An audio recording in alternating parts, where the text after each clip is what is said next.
రేవంత్ రెడ్డి చెప్తూ ఉన్నారు, తెలంగాణ ముఖ్యమంత్రి, తెలంగాణను $1 ట్రిలియన్ ఎకానమీ ఉన్న రాష్ట్రంగా మారుస్తాము అని చెప్పి. It's a big dream. ఆ డ్రీమ్ని సాకారం చేసుకునే క్రమంలో రేవంత్ ఏం చేయాల్సి ఉంది? ఇప్పుడు రేవంత్ ఏం చేయాలనడానికి నేను అడ్వైజ్ చేయాల్సిన అవసరం లేదు. నేను ఎవరైనా అడ్వైజ్ చేస్తానికి. సో అందువల్ల రేవంత్ ఏం చేయాలన్నది కాదు. మీ క్వశ్చన్ ఏంటిదంటే తెలంగాణ $1 ట్రిలియన్ ఎకానమీ ఎలా జరుగుతుంది అనేది నేను చెప్పాలని తప్ప రేవంత్ ఏం చేయాలనేది నేను కాదు చెప్పాలి. రేవంత్ ప్రభుత్వం ఏం సో తెలంగాణ రాష్ట్రం $1 ట్రిలియన్ ఎకానమీ కాగలుగుతుందా? ఇప్పుడున్న సిచ్యువేషన్ ఏంటి?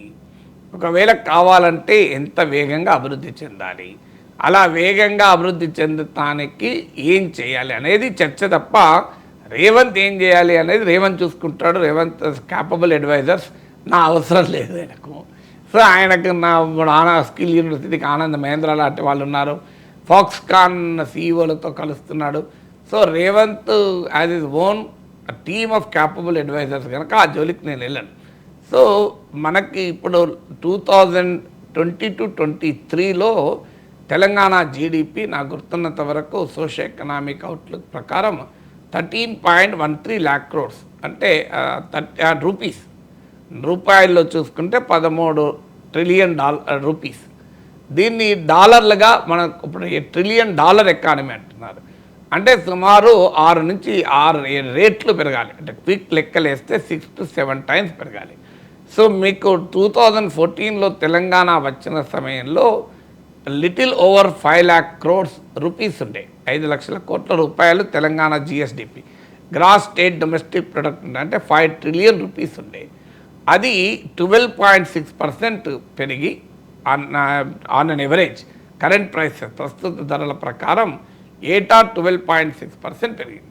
అందుకే 5 లక్షల కోట్ల రూపాయల నుంచి 13 లక్షల కోట్ల రూపాయలకు పెరిగింది. అంటే నియర్లీ 2.5 times పెరిగింది. సో ఈ 2.5 times పెరగడం అనే ప్రక్రియలో మనకు Telangana share in the national GDP 4% ఉండే 2014లో, అది 4.8% పెరిగింది.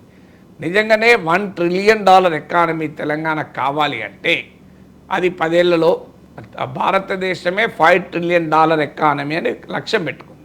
ఆ $5 ట్రిలియన్ ఎకానమీ కూడా ఇటీవల కాలంలో ప్రైమ్ మినిస్టర్ మాట్లాడతలేరు, బీజేపీ నాయకులు మాట్లాడతలేరు. ఎందుకంటే అది దానివల్ల ప్రయోజనం లేదని అనుకున్నారు. ఇప్పుడు ఒకవేళ భారతదేశానికి $5 ట్రిలియన్ ఎకానమీ అయితే తెలంగాణది $1 ట్రిలియన్ ఎకానమీ అంటే 20% కావాలి. ఇండియా జీడిపిలో 20% కావాలి. యాజ్ ఆఫ్ టుడే ఇండియా జీడిపిలో 4.8% ఉంది. ఆ లెక్కన చూసినా ఇండియా భారతదేశ జీడిపిలో తెలంగాణ వాటా 4 రెట్లు పెరగాలి. అందువల్ల ఖచ్చితంగా అసాధ్యమా? ఏది అసాధ్యం కాదు. లక్ష్యం ఎప్పుడు కూడా భారీగానే పెట్టుకోవాలి. If you aim at the sky you will reach the tree top అని సామెత ఉంది. ఆకాశాన్ని లక్ష్యంగా పెట్టుకుంటే కనీసం చెట్టు మీదైనా ఆగుతావని. అందువల్ల $1 ట్రిలియన్ ఎకానమీగా తెలంగాణను మారుస్తామని లక్ష్యం పెట్టుకోవడాన్ని మనం ఏం తప్పుపట్టకూడదు, ఆహ్వానించాలి. ప్రైమ్ మినిస్టర్ మోడీ భారతదేశ ఎకానమీని $5 ట్రిలియన్ ఎకానమీ చేస్తా లక్ష్యంగా పెట్టుకోలేదా? లోకేష్ కూడా అన్నాడు ఆంధ్రప్రదేశ్ను $1 ట్రిలియన్ ఎకానమీ చేస్తామని. ఇప్పుడు ఏపీ $1 ట్రిలియన్, తెలంగాణ $1 ట్రిలియన్ అయితే భారతదేశం బహుశా $5 ట్రిలియన్ ఎకానమీ ఉండదు, అది $30 ట్రిలియన్ ఎకానమీ అవుతుంది. అది కూడా ఉంది. భారతదేశ ఎకానమీని $30 ట్రిలియన్, అంటే 30 లక్షల కోట్ల డాలర్లుగా మార్చాలని. సో అందువల్ల తెలంగాణకు ఆ లక్ష్యం పెట్టుకోవడం తప్పు కాదు. ఆ లక్ష్యం పెట్టుకోవాలంటే అనేక రంగాల్లో తెలంగాణ మామూలుగా పెరగకూడదు. ఇప్పుడు తెలంగాణ గ్రోత్ ఇంజన్లో మొదటిది ఇన్ఫర్మేషన్ టెక్నాలజీ. భారీగా భారతదేశ సాఫ్ట్వేర్ ఎగుమతుల్లో బహుశా తెలంగాణ 14-15% ఉంటుంది. సో ఉమ్మడి రాష్ట్రంలో కూడా మనకు ప్రధానంగా హైదరాబాద్ నుంచి. సో ఈ సాఫ్ట్వేర్ ఎగుమతులు ఎప్పుడు కూడా మనకు దేశ ఎకానమీని చూసినా బాగా ఎకానమీ పెరిగిన సందర్భాల్లో మనం ఎప్పుడు గమనించినాయి. ఈవెన్ ఇండియన్ ఎకానమీ కూడా ఎక్స్పోర్ట్స్ కీలకంగా పెరిగినప్పుడే పెరిగింది. ఎక్స్పోర్ట్స్ భారీగా పెరగకుండా మన దేశ ఎకానమీ 8% గ్రోత్ రేట్ రాలే. అందువల్ల డెఫినెట్గా సాఫ్ట్వేర్ ఎగుమతుల్ని ఇంకా పెరగాలి. అది పెరగాలి అంటే మన ఇప్పుడు ఉన్నటువంటి మోడల్ అవుట్సోర్సింగ్ వీటి మోడల్ను దాటి హై లెవెల్ ఇన్నోవేషన్ వైపుగా ఐటీ రంగం మారాలి. అంటే ఇన్నోవేటివ్ సొల్యూషన్స్ ఆఫర్ చేయాలి. మనం అవుట్సోర్సింగే ప్రధానంగా ఉంది. అఫ్కోర్స్ డెవలప్మెంట్ లేదు, సాఫ్ట్వేర్ అనడం లేదు, ఇన్నోవేషన్ లేదనడం లేదు, కానీ ఎంఫసిస్ అనేది అవుట్సోర్సింగ్ పైన. అవుట్సోర్సింగ్ నుంచి బయటపడి high and value addition IT సేవల రంగానికి మనం చేయగలగాలి. అది మొదటిది. రెండవది, తెలంగాణకు ఉన్న ఇండస్ట్రియల్ ఇకోసిస్టమ్ ఆల్రెడీ ఉంది. ఇప్పుడు డిఫెన్స్ ఇండస్ట్రీస్ పెద్ద ఎత్తున ఉంది, ఫార్మా ఇండస్ట్రీ పెద్ద ఎత్తున ఉంది. సో ఈ ఇండస్ట్రియల్ ఇకోసిస్టాన్ని మరింతగా పెంచాలి, మ్యానుఫ్యాక్చరింగ్ రంగాన్ని విస్తరించాలి. మ్యానుఫ్యాక్చరింగ్ రంగం పెరగకుండా అమెరికా కానీ, జపాన్ కానీ, సౌత్ కొరియా కానీ, చైనా కానీ, తైవాన్ కానీ ఒక పవర్ఫుల్ నేషన్స్గా ఎమర్జ్ కాలే.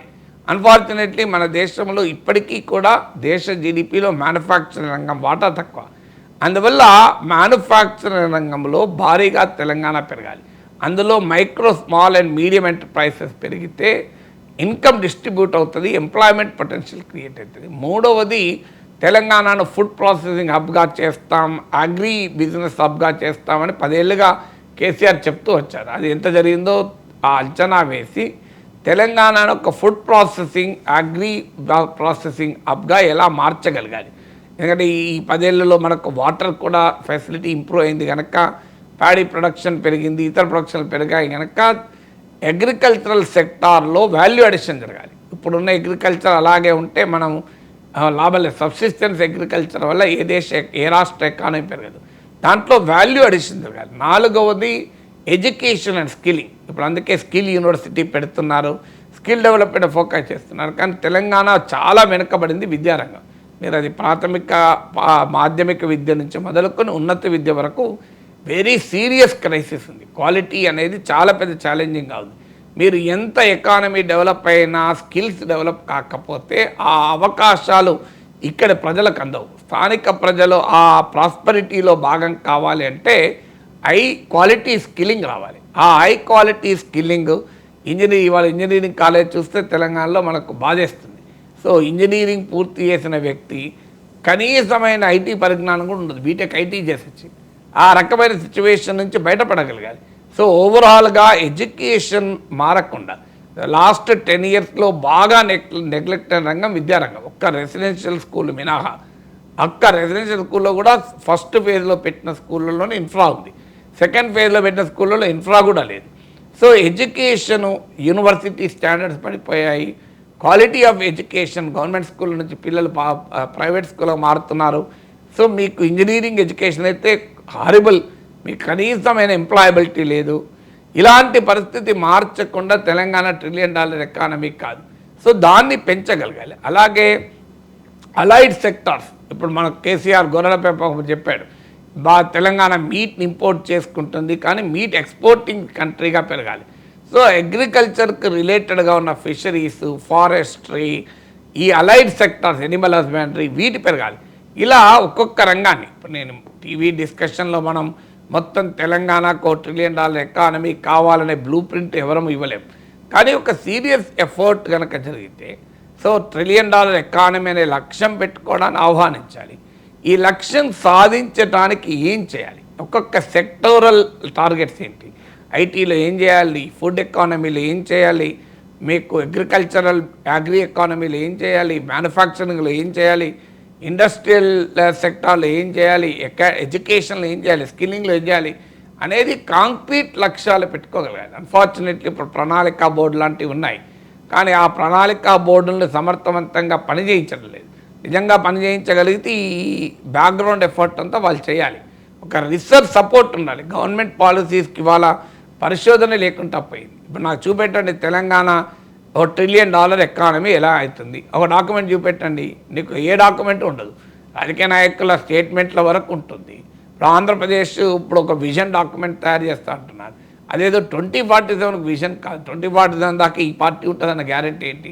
2047 విజన్ పెట్టుకోండి, కానీ ఇమీడియట్ 5 ఇయర్స్లో ఏం చేయాలి, ఈ 5 ఇయర్స్లో ఏం చేయాలి అనే ఒక రోడ్ మ్యాప్, ఎకానమీలో ఏం చేయాలి అనేది సెక్టోరల్గా కనుక ఒక రూపొందించుకోగలిగితే డెఫినెట్గా తెలంగాణ $1 ట్రిలియన్ ఎకానమీకి అవకాశం ఉంటుంది. ఇప్పుడు ఒక్కొక్క సెక్టార్, ఆ టూరిజం సెక్టార్ ఉంది, టూరిజంలో మనకు ఎంత పొటెన్షియల్ ఉంది.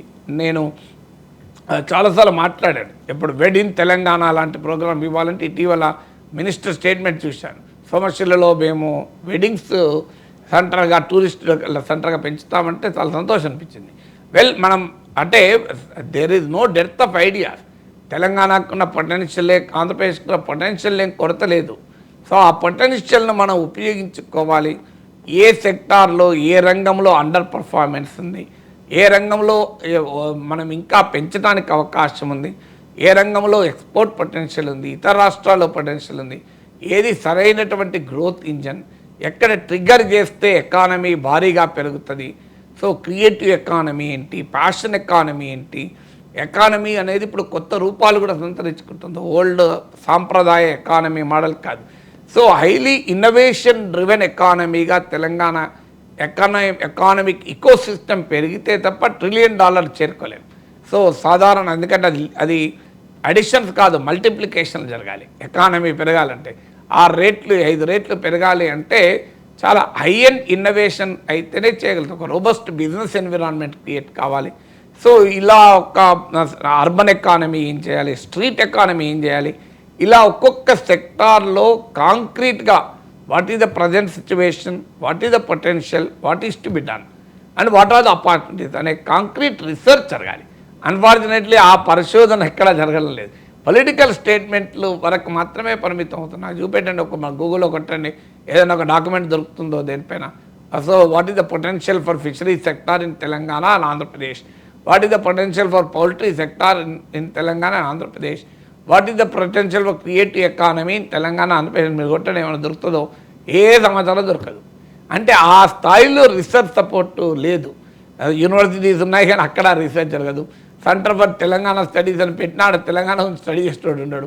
సో అందువల్ల ఈ పబ్లిక్ పాలసీకి ఒక స్ట్రాంగ్ రీసెర్చ్ సపోర్ట్ లేకుండా మన లక్ష్యాలు పెట్టుకుంటే చేరుకోలేము. లక్ష్యం చాలా సంతోషం, ఆ లక్ష్యానికి తగ్గట్టు కాంక్రీట్ పబ్లిక్ పాలసీ రీసెర్చ్ ఉండాలి, యాక్షన్ ప్లాన్ ఉండాలి, ఎవాల్యుయేషన్ ఉండాలి, స్టేక్ హోల్డర్ పార్టిసిపేషన్ ఉండాలి అని ఈ ఇంటెన్స్ ఎఫర్ట్ ఉంటే ఖచ్చితంగా అవుతుంది. ఎందుకు కాదు?